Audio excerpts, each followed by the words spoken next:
कैसे हैं आप लोग। उम्मीद करती हूँ आप सभी प्यारे बच्चे स्वस्थ होंगे, मस्त होंगे, बिंदास होंगे और फर्स्ट क्लास होंगे। सो गाइज, आ चुकी है आफत आप सब लोगों के सर पर कि मैम अब तो एग्जाम्स आ गए हैं, मैम अब हम क्या करें। सो क्लास 11th को I know very very well कि आप लोगों ने बहुत ज़्यादा हल्के में लिया था और अभी भी हल्के में ही ले रहे हो। सोच रहा था कि हमने तो 10th में 95% मार्क्स ला दिए हैं, अब तो सारी दुनिया हमारे कदमों में होगी। और समझ में आ रहा है कि 11th की जो बुक 1 है वही समझ नहीं आ रही। मैम पढ़े तो है नहीं, सिलेबस अगर अभी भी आप अगर डेली 10 घंटे पढ़ना स्टार्ट करते हो तब भी खत्म नहीं होने वाला। एग्जाम सर पे आ चुके हैं, अब क्या करा जाए।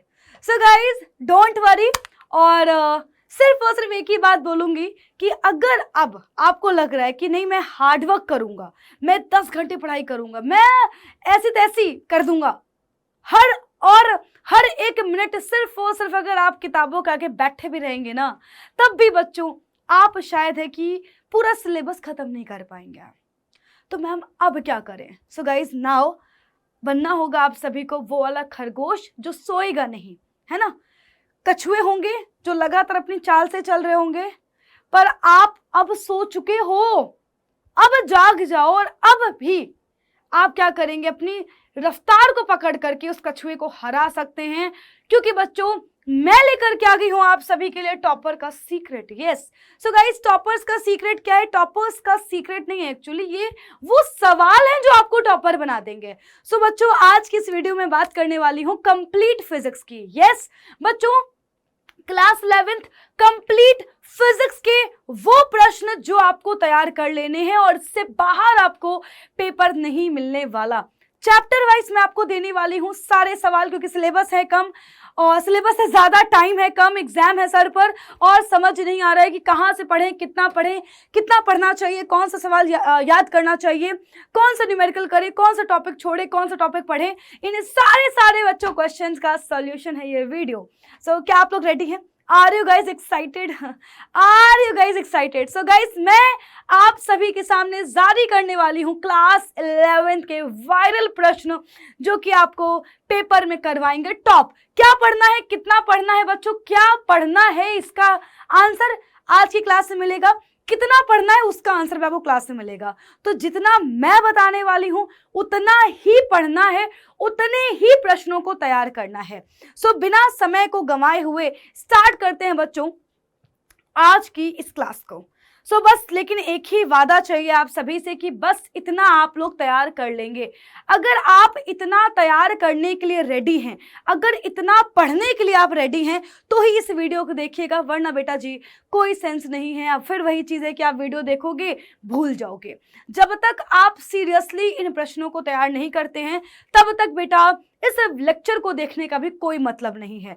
कॉपी और पेन लेके बैठना, सारे प्रश्नों को नोट करते हुए चलना है और इनको केवल कॉपी पर ही नोट नहीं करना है बल्कि आपको इनको तैयार भी करने हैं।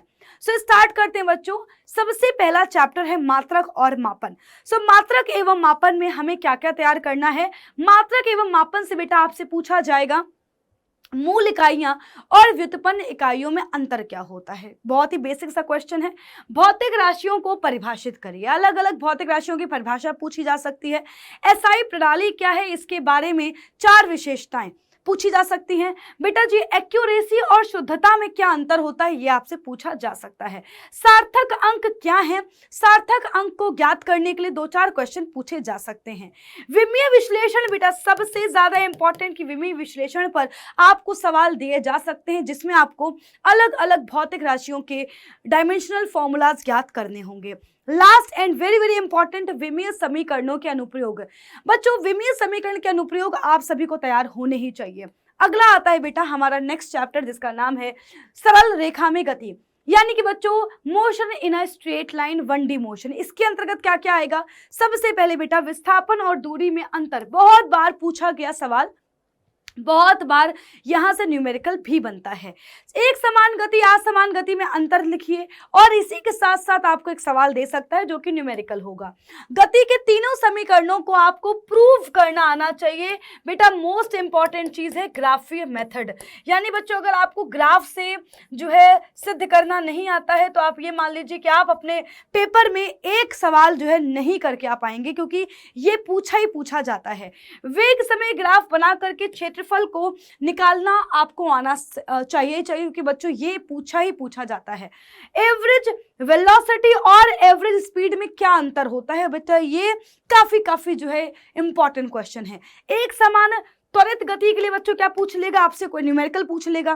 तो यानी कि आपको इस 1D मोशन के अंतर्गत इतने टॉपिक्स तो आने ही चाहिए।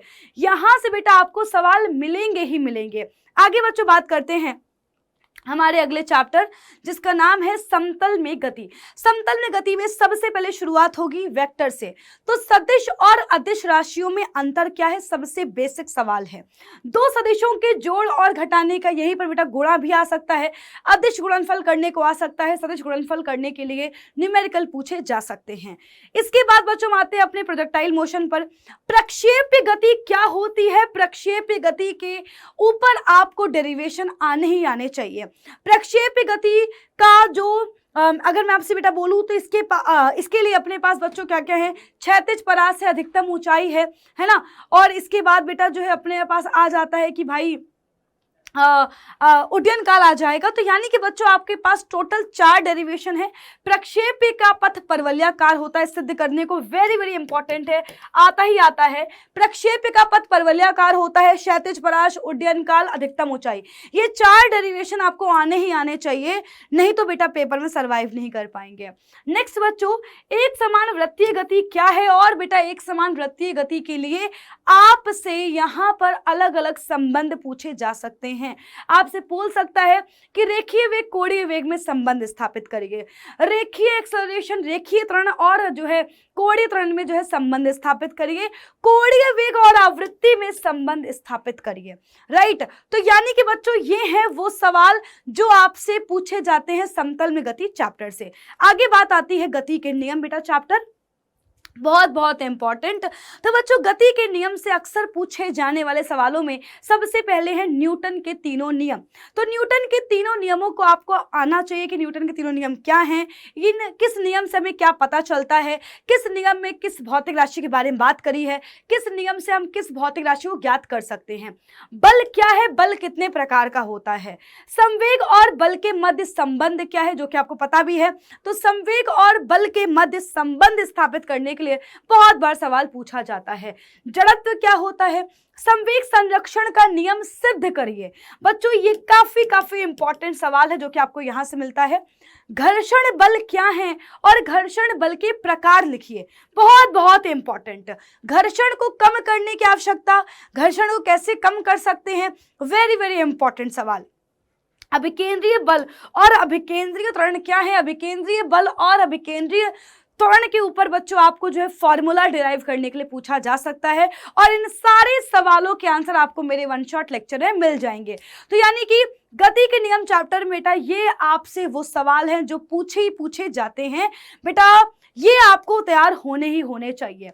आगे बात करते हैं बच्चों, हमारे पास अगला चैप्टर है कार्य ऊर्जा और शक्ति। कार्य ऊर्जा और शक्ति से बेटा क्या क्या पूछा जाएगा, तो कार्य ऊर्जा शक्ति से बेटा हमसे पूछेगा कार्य की परिभाषा बताइए, सूत्र बताइए। कार्य के लिए बेटा आपको अलग अलग जो है कंडीशन पता होनी चाहिए, कार्य कब धनात्मक होगा, कब ऋणात्मक होगा, कब शून्य होगा, ये तीनों बेटा आपको जो है कंडीशन इसकी पता होनी चाहिए। शक्ति और ऊर्जा में अंतर बहुत इंपॉर्टेंट, शक्ति और ऊर्जा में क्या अंतर होता है, काइनेटिक एनर्जी का सूत्र लिखिए। और यही बच्चों गतिज ऊर्जा और संवेग में संबंध, बहुत बार पूछा गया सवाल, गतिज ऊर्जा और संवेग में संबंध स्थापित करिए, वेरी इंपॉर्टेंट क्वेश्चन। स्थितिज ऊर्जा क्या है, पोटेंशियल एनर्जी क्या है, गुरुत्वीय स्थितिज ऊर्जा क्या होती है, स्प्रिंग के लिए स्थितिज ऊर्जा क्या है, गुरुत्वीय स्थितिज ऊर्जा क्या है, ये स्थितिज ऊर्जा का सारा कॉन्सेप्ट आपको पता होना चाहिए। इन दोनों में से कोई भी एक आपसे पूछा जा सकता है। वर्क एनर्जी थ्योरम बेटा वेरी वेरी इंपॉर्टेंट, कार्य ऊर्जा प्रमेय को सिद्ध करके बताइए। ऊर्जा संरक्षण का नियम क्या कहता है? यांत्रिक शक्ति की इकाई लिखिए। कार्य और शक्ति के बेटा जो है आपसे न्यूमेरिकल्स तो पूछे जाएंगे ही जाएंगे। तो यानी कि कार्य ऊर्जा और शक्ति चैप्टर में हमें इतना तैयार कर लेना है। अगर हम इतना तैयार कर लेते हैं, इसका बेटा मतलब क्या है कि हमारे पास पेपर में पूछा जाने वाला हर एक प्रश्न का आंसर हमें आता है। आगे, कणों की निकाय तथा घूर्णी गति एक ऐसा चैप्टर जिसमें सबसे ज्यादा डर लगता है, पर बच्चों यकीन मानिए इससे बहुत ही लिमिटेड क्वेश्चन आपके जो है स्कूल एग्जाम में पूछे जाते हैं।